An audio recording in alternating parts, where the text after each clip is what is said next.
Man, that's some good stuff. Yeah, I told you so, didn't I? That's my pop's special homemade hooch. It'll warm you up good. Yeah. Well, it's not the cold I'm worried about. Hey, pass it along, won't you? Only if you pass that cheroot. That's fair. Here you go. Thanks. Hey, where'd you get this? It's just about the finest piece of cheroot I've ever tasted. I got it from a trader. Trader Darton, I recall. Trader Darton? Yeah, I know him. He's a good guy. You know an awful lot of traders. Yeah. You ever met Trader? He just said he met a lot of traders. Now you triple stoop. Trader, just Trader, with the capital T. What's so special about this trader he doesn't need a name? Boy, you've been living under a rock with your pop's hooch all your life. There's but one man who's done enough in this land to earn the right to be called Trader. He's the stuff of legend. All the raiders I've ever met just got most of their jack raiding stockpiles left behind since before Skydark. And this one too. But he's found more stockpiles. He's made more hard deals, and he's equipped more vills with pre-dark weapons than any other. He roams the highways and back roads in his convoys. He's protected people from scores of muties and the lawless. He's chilled every man who's crossed him, and those unlucky enough to be close when it happens. So you heard? Heard? Heard what? I heard of Trader's revenge. Trader's revenge? What happened? You sure you want to hear this? We're 2 days' walk from the nearest ville. If you get to be scared, there's nobody around to hold your hand.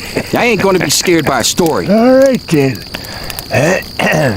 I know a man who knows a man who come on the place known as Virtue Lake the morning after Trader did the dirty deed. This man named Bob... Wait, I heard it was Tom, or, was You it want to Jim? hear the story or not? Now, Bob was 3 hours' walk from Virtue Lake when he started smelling smoke. Of course, Virtue Lake always had a peculiar downwind stink to it, which come from the refinery's tall stacks. But right off, Bob knew this is different. It had a sharpish, burned wood tang, more like a forest fire. As he topped the rise that overlooked the ville, off in the distance, through the smoke haze, squatting on the dry lake bed, he saw the dust from Trader's convoy heading west. Below him, everything built by the hand of man was charred to cinders. The whole ville was flattened to the ground, like a giant's foot had stomped it. All them triple-swelled gaudies you heard so much about were gone. Barron's big house was gone. Squatters' huts down by the lake shore were gone. Weren't no sign of the big old pre-dark oil refinery neither. Up until that very day, 100 years after Skydark, it still put out a passable grade of gas, though some folks claimed it was cut 50-50 with goat piss. Bob started down the hill to have himself a better look-see at all this nuking strangeness. Where the refinery used to be, there was nothing but a great big hole in the ground, and it was on fire. Bob thought he heard someone screaming down at the bottom of the hole, but he couldn't get close. What with the pillars of flame and oily black smoke shooting up from the pit. Pass me the hooch, will you? Thanks.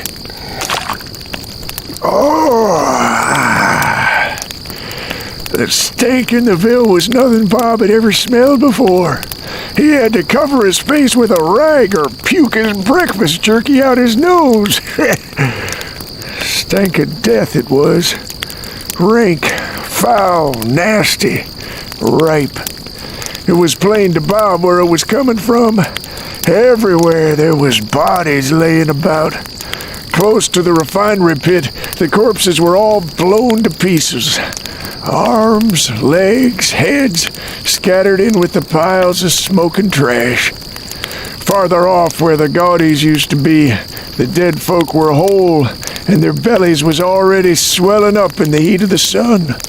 Some looked like they'd been poisoned to death. Their faces had gone all black, tongues black too and sticking out. Dried green froth on their tight-stretched lips. See, Trader hadn't just done in the Ville's sec men. Everybody was dead. Hundreds of people. Too many for Bob to count. Women, children, little bitty babies. The sheep and goats in the livestock pens were killed too. All the corpses left unburied as a warning by Trader. Don't do me no wrong, unless you want some of the same. What happened to Trader? I mean, why'd he do it? I'm not gonna lie to you. No one knows for sure what happened at Virtue Lake because there were no survivors left to tell the tale. But the Baron of the Ville was a crazy, sick man, and the people who lived there were known across the land as liars, chillers, and thieves, or slaves working the refinery until they dropped in their chains. Traders never want to turn down a good deal, no matter who it's with.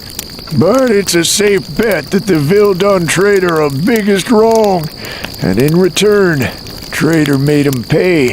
And some say all the bones are still there, right where they fell, right where Trader left them. Trader's a hard man. Don't come no harder. Well, I told my story, and I'm ready for some shut-eye. Can you keep guard? Wake me in 3 hours and I'll take the place of one.